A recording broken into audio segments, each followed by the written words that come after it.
Welcome back, everyone. Ready for another deep dive? Always. Awesome. Today, we're tackling the history of the United States. Oh, wow. That's a big one. It is. But don't worry, we've got our trusty History of the United States.pdf to guide us. Excellent. A solid starting point. And, I think what makes this deep dive so exciting is how often U.S. history is told, starting with, like, Columbus. Yeah, it's like the story begins with Europeans showing up. Exactly. But there's so much more to uncover before that. Oh, absolutely. A rich and complex history before Columbus ever set sail. Like, did you know about Cahokia? Cahokia. Yeah. This incredible pre-Columbian city near present-day St. Louis. Okay, I'm intrigued. Tell me more. Well, get this. It had a population bigger than London in the 12th century. Whoa, hold on. Larger than London. Yep. It's a prime example of the Mississippian culture. Known for their amazing architecture, right? Exactly. Their mounds are incredible feats of engineering. Cahokia Central Mound is over 100 feet tall. 100 feet? That's like a 10-story building. I know, right? It really challenges the way we think about pre-colonial America. And it's not just Cahokia. Early settlements in Hawaii, possibly even back to the 10th century. Hawaii, too. Yeah, And Puerto Rico has a history of human presence going back at least 4,000 years. that's incredible. So much diversity and complexity long before European contact. It makes you wonder, what would the U.S. look like if things had gone differently? Right. What if those societies had continued to thrive undisturbed? It's a question historians grapple with all the time. But what we do know is that European arrivals starting in the late 15th century really changed everything. A profound and irreversible impact. It was definitely a turning point. And speaking of arrivals, it wasn't just Columbus, right? We've got the Norse explorations centuries earlier. Oh, right, the Vikings. Yeah, and they established settlements in Canada around 1075.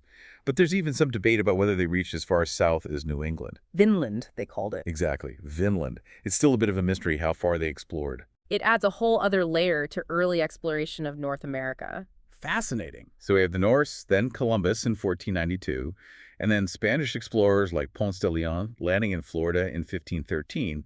But this era exploration, as exciting as it is, also had a really dark side. Absolutely. The devastating impact of European diseases on Native American populations can't be ignored. Smallpox, measles diseases they'd never encountered. Right, they had no immunity. It was tragic. Widespread death, societal upheaval, just devastating. A stark reminder of the consequences when different cultures collide, even unintentionally. And then by the 17th century, we see English settlements taking root. Jamestown in 1607, Plymouth in 1620, driven by a mix of motivations. Profit, religious freedom, opportunity. Yeah, a real melting pot of motivations. But those early colonists faced incredible hardships. Oh, absolutely. They relied heavily on Native American knowledge just to survive. Life on the frontier was brutal. It's important to remember, too, that the English colonies weren't all the same. The New England, Middle, and Southern colonies, they all developed in distinct ways. Totally different economies, social structures, relationships with Native American tribes. Yeah, all sorts of factors shaping their unique identities. And those differences would eventually play a huge role in the lead up to the American Revolution. But before all that, there was a period of, well, relative freedom for the colonies, right? Right. The era of salutary neglect. Some even surpassed parts of Britain in wealth during this time. They were allowed to develop their own governing structures, economic systems. A sense of independence was brewing. Which, ironically, laid the groundwork for the tensions that would later boil over. Exactly. The seeds of rebellion were sown during this time of relative autonomy. And the French and Indian War seems to mark a real turning point. It weakened French influence in North America. And crucially, it fostered the sense of unity among the colonies. They realized they had common interests, common enemies. Like Benjamin Franklin's Join or Die cartoon. A powerful image of colonial solidarity. Remember, this was 1754. The idea of a united America was taking shape. And then, after the war, tensions with Great Britain just keep escalating. Yeah, the British were trying to recoup their war bets, so they imposed new taxes on the colonies. Stamp Act of 1765, for instance. Which led to that famous cry, "No taxation without representation." It was a turning point for sure, and things just kept spiraling from there. The Boston Tea Party in 1773, the Intolerable Acts in 1774. It's amazing how these seemingly small grievances can ignite a revolution. It's a classic case of simmering resentment finally boiling over. And of course, the Continental Congresses played a huge role in bringing colonial leaders together. Coordinating resistance, ultimately leading to the Declaration of Independence in 1776. A bold statement, a declaration of freedom, a new nation is born. Talk about a dramatic shift in history. But of course, building a nation from scratch isn't easy. Oh, far from it. The early United States faced a ton of challenges, starting with the Articles of Confederation. Their first attempt at a government. It quickly became clear that it was too weak, too decentralized. They needed something more robust. So in 1787, delegates from each state gathered for the Constitutional Convention. A momentous occasion. They were tasked with creating a more functional, unified government. And they came up with a pretty remarkable document. The Constitution of the United States. It established a federal government with a strong president, powers of taxation, a real departure from the Articles of Confederation. It was a balancing act, wasn't it? They had to create a system that was strong enough to govern effectively, but also protected individual liberties. A delicate balance indeed. And the Bill of Rights, added shortly after, really solidified that commitment to individual freedoms. A testament to those core principles. Republicanism, separation of powers, individual liberties, ideas that still shape America today. And who better to lead this new nation than George Washington? The first president, setting the standard for all who followed. His presidency, from 1789 to 1797, was crucial, establishing key institutions, setting precedents. With some help from Alexander Hamilton? Ah, yes, Hamilton, tackling those state debts, creating the Bank of the United States, establishing a uniform tax system. Laying the economic foundation for the new nation. But even in these early years, we start to see political divisions emerging. The seeds of future conflicts. The Federalists versus the Anti-Federalists. It's a reminder that disagreement, debate, it's all been part of American democracy from the very beginning. Absolutely. The political landscape was taking shape, setting the stage for the challenges and triumphs to come. Absolutely. The political landscape was taking shape, setting the stage for the challenges and triumphs to come. And one of the biggest challenges, or maybe opportunities is a better word, was westward expansion. Ah, yes. Manifest destiny. It really kicks off with the Louisiana Purchase in 1803. A bold move by Jefferson. More than double the size of the U.S. Over 828,000 square miles added to the United States. Think about it. From the Mississippi River all the way to the Rocky Mountains. It's mind-boggling. All that new land just waiting to be explored. Which is where Lewis and Clark come in. Exactly. Their expedition from 1804 to 1806 was incredible. Venturing into the vast unknown, mapping the terrain, encountering new cultures. Their journals are fascinating, full of adventure and discovery. They really opened up the American West and paved the way for future settlements. But even as the U.S. was expanding westward, it found itself once again at odds with Great Britain. The War of 1812. Not exactly a decisive victory for either side. True, but it solidified American independence and fostered a sense of national unity. It also showed that the U.S. needed a strong national defense. And dispelled any doubts about having a standing army. A lot of people back then were wary of a standing army, right? Oh, yeah. They saw it as a potential threat to liberty. But the War of 1812 kind of changed that perception. Interesting how events can shift perspectives like that. So we've got westward expansion, international conflict, and now a wave of religious revivalism sweeping the nation. The Second Great Awakening. A period of intense social and cultural change. It wasn't just a religious movement, though. It had a profound impact on American society as a whole. In what way? Well, it really sparked a whole bunch of social reform movements. Abolitionism, temperance, prison reform. Issues that are still relevant today. Exactly, and they were all rooted in this moral fervor of the era. It was a time when people were really questioning societal norms and pushing for change. It's amazing how religious revivalism often intersects with social activism. It's about connecting faith with action, putting beliefs into practice. Makes sense. But this era also sees the deepening of a very painful divide over slavery. Yeah.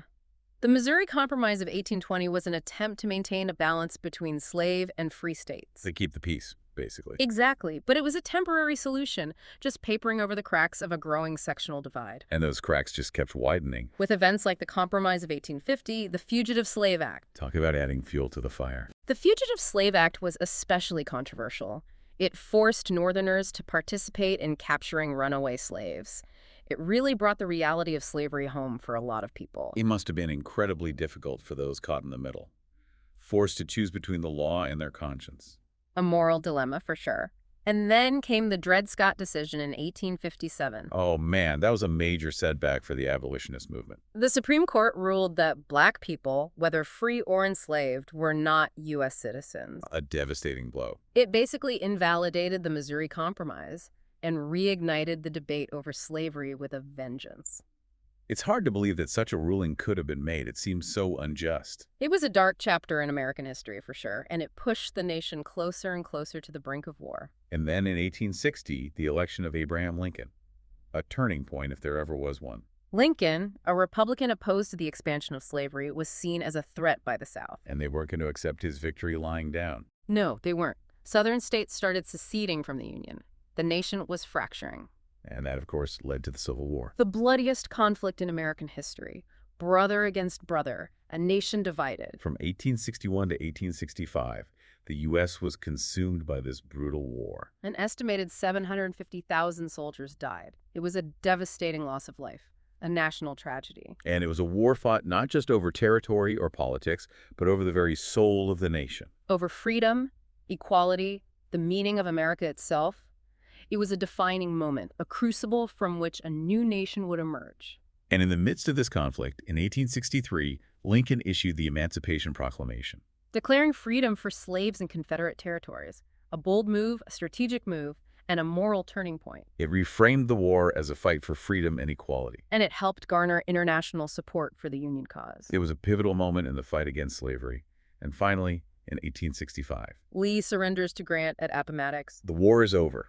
The Union is preserved, but the nation is deeply scarred. The process of healing and rebuilding, of reconstructing the South and reconciling the nation, was just beginning. It wouldn't be easy. Not at all. Reconstruction was a complex and challenging era, full of both progress and setbacks. We see the passage of the Reconstruction Amendments. Abolishing slavery, guaranteeing equal protection under the law, granting Black men the right to vote. These were monumental achievements, a testament to the sacrifices made during the war, But those achievements were met with fierce resistance from white Southerners. who were determined to maintain white supremacy. The rise of the Ku Klux Klan, Black codes, Jim Crow laws, these were all attempts to undermine the progress made during Reconstruction. To restrict the freedoms of Black Americans. Exactly. It was a tragic betrayal of the ideals of equality and justice that the war had supposedly been fought for. A dark period in American history that still casts a long shadow. The legacy of slavery and Jim Crow continues to affect American society today. It's a reminder that the fight for equality is never truly over. It's an ongoing struggle, a constant push for progress. And as the U.S. entered the late 19th century, it faced a new set of challenges and opportunities. A time of rapid industrialization and economic growth. The Gilded Age. A time of immense wealth and innovation, but also a time of stark inequality and social unrest. A real contrast between the opulence of the elite and the struggles of the working class. We see the rise of these massive industrial empires, booming cities, technological advancements, but also widespread poverty, labor exploitation, and political corruption. It was a time of great change and upheaval, a period of both progress and regress. And amidst all of this, millions of immigrants were pouring into the country. From Europe mostly, seeking a better life, fleeing hardship, drawn by the promise of opportunity. And they helped fuel the economic engine of the nation. Absolutely. They provided the labor for the factories, the mines, the railroads. They were the backbone of the industrial workforce. But their arrival also led to anxieties about assimilation and cultural change. It's a recurring theme in American history, isn't it? This fear of the other, the unknown. And in response to the excesses of the Gilded Age, we see the emergence of the Progressive Era. A movement for social justice and reform. Exactly.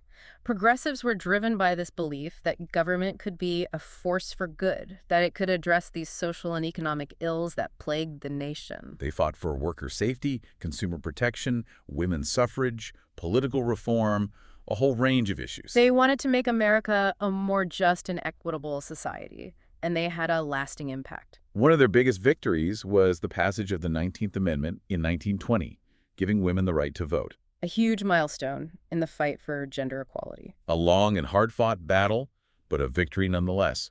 And as the U.S. was grappling with these social and political changes, a storm was brewing in Europe that would soon engulf the entire world. World War I. A conflict that would forever alter America's role on the global stage. World War I. A conflict that would forever alter America's role on the global stage. A global war unlike anything the world had ever seen. And initially, the U.S. stayed neutral, right? Right, clinging to that isolationist tradition. But as the war dragged on, it became increasingly difficult to stay out of it. Especially with German U-boats attacking American ships. Exactly. Public opinion started to shift. People were outraged. And then, December 7, 1941, Pearl Harbor. A date that will live in infamy. It changed everything. The attack on Pearl Harbor shattered any illusions of neutrality. The U.S. was thrust into the war against the Axis powers. It was a declaration of war against the U.S. And the American people were ready to fight. The nation mobilized like never before. Millions of troops were deployed to fight on multiple fronts in Europe and the Pacific. And the U.S. industrial might was unleashed. Factories were churning out tanks, planes, ships, everything needed to win the war. The scale of the war effort was just incredible. It was a total war, a global conflict that demanded every ounce of the nation's strength. And the U.S. played a decisive role in the Allied victory. The sacrifices made by so many Americans during World War II were truly remarkable. It was a generation that came together, united in a common purpose, and their victory shaped the course of the 20th century. It also ushered in a new era, one marked by tension and rivalry. The Cold War. The U.S. versus the Soviet Union. Capitalism versus communism. Democracy versus totalitarianism. It was an ideological battle, a geopolitical chess match played out on a global scale. With the constant threat of nuclear war hanging over everyone's The heads. stakes were incredibly high, and the Cold War shaped everything from foreign policy to domestic politics to scientific advancements. It also led to a series of proxy wars. Korea, Vietnam, Afghanistan. Conflicts that had a profound impact on the U.S. and the world. It was a time of great anxiety, but also a time of incredible innovation and progress. The space race, the development of new technologies. The Cold War really pushed the boundaries of human ingenuity. It forced both sides to constantly strive for an edge, to push the limits of what was possible. And while the Cold War was raging abroad, the U.S. was also undergoing significant changes at home. The post-war era was a time of economic prosperity and social transformation. The baby boom, the rise of suburbia, the civil rights movement, the women's rights movement. It was a period of tremendous change and upheaval. The civil rights movement in particular was a watershed moment in American history. Absolutely. The fight for racial equality and justice was a long and arduous struggle, but it led to landmark legal victories like the Civil Rights Act of 1964 and the Voting Rights Act of 1965. These were huge steps forward, but the struggle for equality continues to this day. It's a reminder that progress is often incremental, that the fight for justice is never truly over. And then there's the Vietnam War, a conflict that deeply divided the nation. The Vietnam War was a tragedy on so many levels. It cost the lives of over 58,000 Americans and countless Vietnamese civilians. And it left deep scars on American society and politics. It was a war that many Americans came to see as unwinnable, a quagmire that drained the nation's resources and morale. And it led to widespread protests and a questioning of authority.